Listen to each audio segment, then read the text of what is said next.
എന്തുകൊണ്ട് പലസ്തീനിന്റെ മണ്ണിൽ അള്ളാഹുവിന്റെ സഹായം എത്തുന്നില്ല? പടച്ച റബ്ബിനൊന്നും കാണുന്നില്ലേ?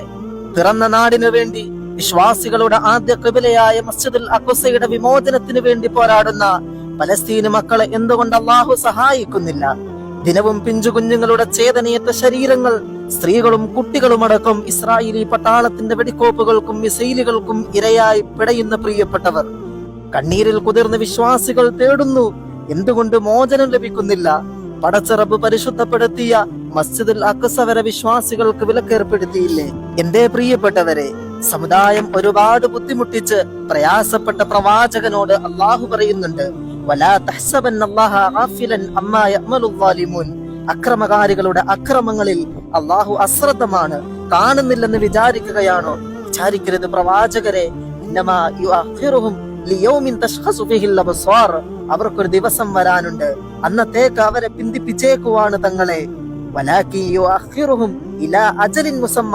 ക്ലിപ്തമായ ഒരു സമയം റബ്ബ് നിശ്ചയിച്ചിട്ടുണ്ട്. വല്ലാത്ത അദാബിന്റെ വേദനാജനകമായ അദാബ് അവരെ കാത്തിരിപ്പുണ്ട്. അതുവരെയല്ലേ നൈലിന്റെ മധ്യത്തിൽ അകപ്പെടുത്തി ഫിറഔനെയും സംഘത്തെയും മുക്കി നശിപ്പിച്ച് മൂസ നബി അലൈഹിസ്സലാമിന് അള്ളാഹു വിജയം നൽകിയില്ലേ?